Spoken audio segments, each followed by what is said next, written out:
Le plus grand dérèglement de l'esprit, c'est de croire les choses parce qu'on veut qu'elles soient et non parce qu'on a vu qu'elles sont en effet. Cette phrase de Bossuet peut complètement s'appliquer au film dont nous allons parler aujourd'hui et je vais vous expliquer pourquoi. Mesdames et messieurs, bienvenue sur JFilou. Aujourd'hui nous allons parler de Belle, de Mamoru Hosoda, un chef-d'œuvre de l'animation japonaise sorti en 2021. Chanteur générique. Aujourd'hui, donc, le film que nous allons parler va me permettre en fait d'illustrer cette phrase de Bossuet que nous avons vue précédemment. Le plus grand dérèglement de l'esprit, c'est de croire les choses parce qu'on veut qu'elles soient et non parce qu'on a vu qu'elles sont en effet. Nous avons une tendance à croire que le beau est subjectif, que le beau dépend vraiment de notre ressenti personnel. Ce qui est faux parce que ce n'est pas parce que nous trouvons quelque chose de beau que tout le monde le trouvera beau. Donc le beau en tant que tel peut appartenir à nous en tant qu'individu, mais le beau général appartiendra bien évidemment à la majeure partie de la population. Ce qui fait que quelque chose que nous nous trouvons beau peut tout à fait être moche pour quelqu'un d'autre, mais peut être beau pour l'ensemble de la population. Il dépend juste du nombre de personnes qui trouveront ça beau. Ce que tu dis n'a aucun sens. Ce n'est pas parce que je pense que Belle est un beau film qu'il en est un. Cependant, c'est parce que la majeure partie des personnes qui ont vu ce film trouvent qu'il est beau, qui fait que ce film est réellement beau. Et c'est ce que je vais essayer de vous démontrer aujourd'hui. Belle, ça raconte l'histoire de Suzu, une jeune fille japonaise qui habite avec son père depuis le décès de sa mère, qui s'est sacrifiée pour sauver un gamin qu'elle ne connaissait même pas. Et Suzu a du mal à vivre avec ça, et notamment ça se traduit par un mutisme forcé qui fait qu'elle refuse de chanter en permanence. Elle refuse de parler à son père, elle s'enferme en fait dans un monde qui est le sien, et la seule personne qu'elle parle, c'est un jeune homme, Shinobu, un ami d'enfance qui était là quand sa mère s'est sacrifiée, qui essaie de la protéger. Dans ce monde futuriste, légèrement futuriste, il y a une espèce de plateforme en ligne qui s'appelle OU, qui est une référence au mot you en anglais bien sûr, puisque OU est le raccourci de you. Donc OU, c'est une plateforme en ligne qui vous permet en fait d'être la meilleure version de vous-même grâce à un système de technologie qui découvre qui vous êtes vraiment. Et dans ce monde you, Suzu devient Belle, une chanteuse mondialement connue, qui a une voix tout à fait magnifique d'ailleurs, doublée en français d'ailleurs par Louane. On parlera après des VF et des VO. Dans ce monde, elle va finir par rencontrer Dragon, une créature tout à fait effrayante, que l'on pourrait appeler la bête tout simplement, comme l'appellent beaucoup de personnes, et va se développer entre les deux personnages un lien un peu particulier. Alors, comme vous vous en rendez compte bien évidemment, c'est une réécriture de La Belle et la Bête. Dans ce film, en fait, Mamoru Hosoda s'interroge sur pas moins de 5 sujets très intéressants que nous allons aborder ensemble l'un après l'autre. Le premier sujet, le plus évident bien sûr, c'est l'adolescence et plus particulièrement le regard des autres et le lien qu'on a avec le regard des autres. Suzu est complètement renfermée, elle a peur de tout, et elle ne veut rien tenter. Et pourtant, You est un peu comme un échappatoire pour elle qui lui permet de s'exorciser du malheur qui l'a frappé, à savoir le départ de sa mère, et surtout de pouvoir tout à fait... surtout de pouvoir être elle-même en fait. Donc Monsieur Hosoda a voulu en fait montrer que les réseaux n'étaient pas forcément négatifs. Et en fait c'est ça qui est très intelligent, c'est qu'on est dans un film qui va montrer à la fois les déviances d'Internet, mais surtout les avantages. Et c'est assez rare pour être noté en fait, parce que souvent les films qui parlent d'Internet sont réalisés par des boomers qui n'ont toujours pas compris les avantages d'Internet. Je ne suis responsable de rien en aucune façon. Le deuxième sujet dont parle Mamoru Hosoda, c'est bien entendu le deuil. Le deuil et l'acceptation du deuil.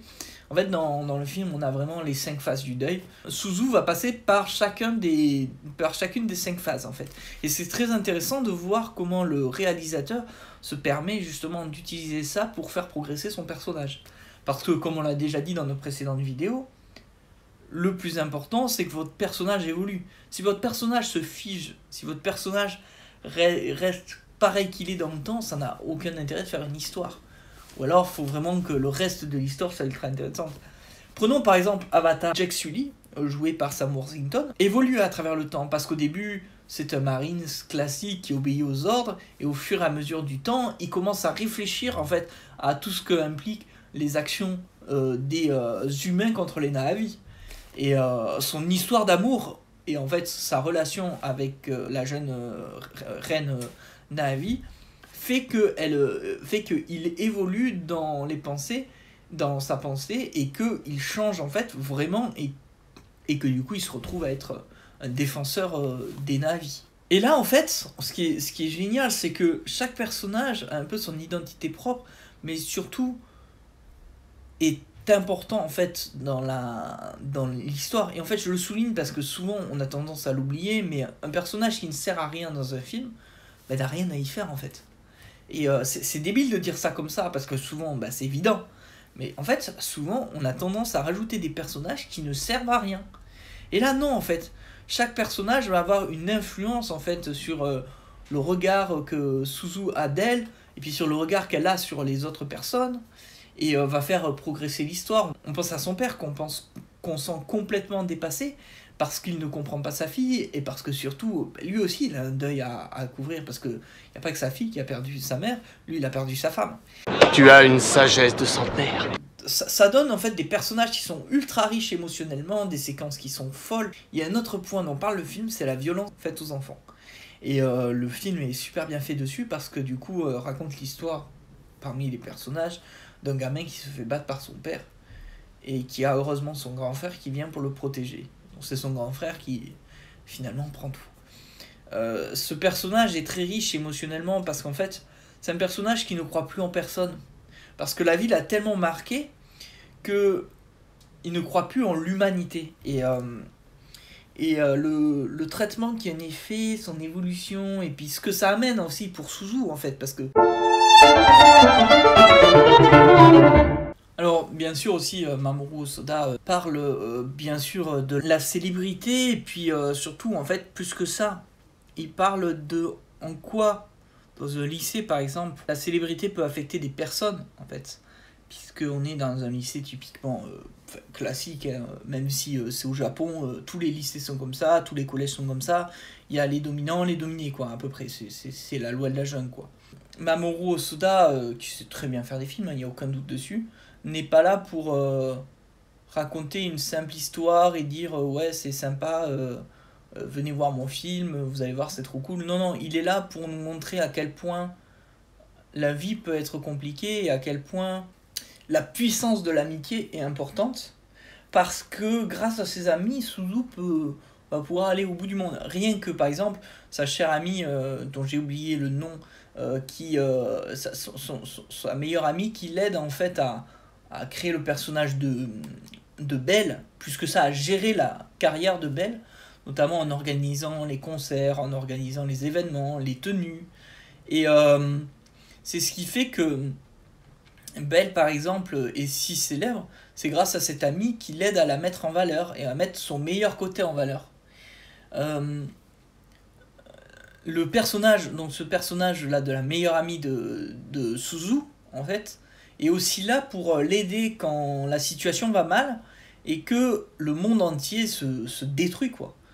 Donc elle est tout à fait fascinante, en fait, entre son lien entre hyper excitation, parce qu'elle est est vraiment folle quoi, toujours en train de bouger partout, et surtout en fait maîtrise technologique et amitié ultra profonde, et ça c'est le plus important. Le dernier point dont traite le film, bien entendu, c'est le rapport à la technologie et le rapport au réel en fait. Qu'est-ce qui est réel, qu'est-ce qui ne l'est pas. En fait, même si ce monde est irréel, ce monde de You permet à Suzu d'être la vraie version d'elle-même, et finalement ça a un côté où on se dit c'est bien qu'elle ait ce monde, dans le sens où ça lui permet d'exploiter son potentiel, et surtout en fait plus que son potentiel, de devenir une meilleure version d'elle-même, et d'être d'oublier, en fait pas d'oublier, d'exorciser son deuil quoi. Et en fait, où on se rend compte que la fille et la mère, en fait, sont très proches dans leur manière de sauver les gens. Et elle est plus proche de sa mère qu'elle veut le croire, quoi. Même si elle comprend pas le geste, au début, elle le comprendra à la fin, quoi. Il peut pas la fermer, non. Je vous ai un peu spoil, mais en vrai, c'est pas si spoilant que ça. Et du coup, je veux rendre hommage en fait à cette animation qui est juste magnifique, hein. Elle suit tous les codes de l'animation japonaise, donc dans ce qu'on appelle les animés, mais elle embellit en fait le rendu, en fait, ce rendu entre 2D, 3D, notamment dans le monde de You en fait, où dans le monde de You, par exemple, tous les décors sont en 3D quasiment, et les personnages en 2D, et dans le monde réel, les personnages sont uniquement en 2D. Donc ça rend un truc un peu... ça donne un truc particulier au monde irréel, mais pas dégueu. Ça donne vraiment une vraie caractérisation au monde irréel de You, qui est transcrit notamment par la beauté de l'image et des caractères. Le chara-design, le chara-design est juste incroyable. Je pense au personnage de Suzu, le personnage de Belle, pardon, et le personnage de Suzu, qui, sans se ressembler vraiment, ont les mêmes traits en fait. Même si le personnage de Belle est une version idéalisée d'une amie de Suzu, que Suzu trouve magnifique. Eh ben, tu sais quoi? On s'en bat les couilles. J'ai eu la chance d'avoir le Blu-ray à mon anniversaire, et en fait, quand on voit le Blu-ray, c'est là où on se rend compte que le streaming ne rend pas hommage au film, en général. Parce que, quand vous avez un Blu-ray, quand vous avez un film en streaming, alors là c'est un autre débat, mais le Blu-ray va rendre hommage en fait aux détails, à la qualité de l'animation, à la qualité de l'image. Bon, du coup, ça peut aussi être à double tranchant, dans le sens où si l'image est mal faite, on le voit mieux. Là, c'est pas le cas. Là, la réalisation et la technique est magnifiquement maîtrisée, et du coup, on a une image qui est juste magnifique, qui est très forte en contraste, notamment le rose rouge pour Belle, qui n'est juste que passion, et le noir bleu foncé pour la bête, qui elle est tragédie.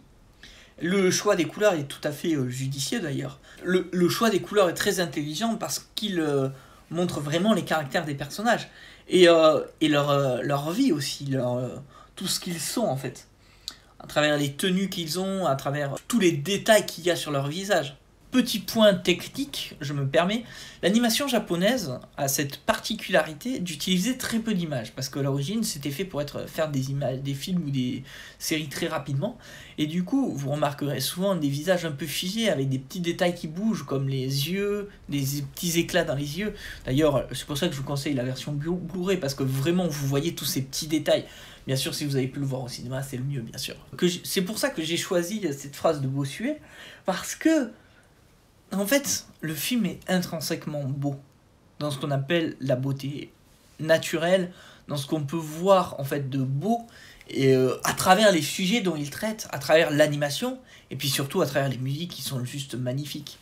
Et avant de parler musique, j'aimerais parler de la VF et de la VO. Alors j'ai vu le film dans les deux versions, puisque j'ai vu ce film 2 fois. Les chansons dans l'ensemble, je préfère quand même la version japonaise, même si la version française, il faut lui rendre hommage, où Belle et Suzu sont interprétés par Louane. Louane fait un travail magnifique d'adaptation, parce que la traduction est magnifiquement belle, et puis la voix de Louane, qu'on aime ou qu'on n'aime pas, est vraiment pas mal. Même si j'aurais préféré une chanteuse un peu plus jeune pour incarner une adolescente, mais ça c'est un problème de casting qui est récurrent. Il fallait une star pour vendre le film, c'est aussi simple que ça. On pouvait pas mettre n'importe qui. D'ailleurs, petite anecdote pour la version française, le personnage de Dragon dans la version française est doublé par Florent Dorin, le fameux visiteur du futur. Donc comme vous l'avez pu le voir à travers les quelques extraits et à travers ce que je vous ai expliqué, il n'y a pas de doute, ce film est un film beau. Ce film mérite d'être vu pour la beauté qu'il dégage. Et enfin, ce film vous permettra, je pense, d'aborder l'animation japonaise d'une manière assez dingue et assez folle. Pour moi, enfin, vraiment, je vais vous le dire, il n'y a qu'un autre film en animation japonaise. Après, je suis pas un expert, hein, je vous le dis de suite. Mais il n'y a qu'un autre film aussi parfait que celui-là qui vous permettra d'apprécier l'animation japonaise. C'est Princesse Mononoke de Hayao Miyazaki. Mais bon, si vous voulez qu'un jour on en parlera. En tout cas, j'espère que cette vidéo vous aura plu. J'espère que vous êtes heureux de ce dont je vous ai parlé, d'avoir entendu parler de ce film. Et je vous souhaite, dans tous les cas, une bonne journée, une très belle journée. Et on se retrouve très vite pour de nouvelles vidéos.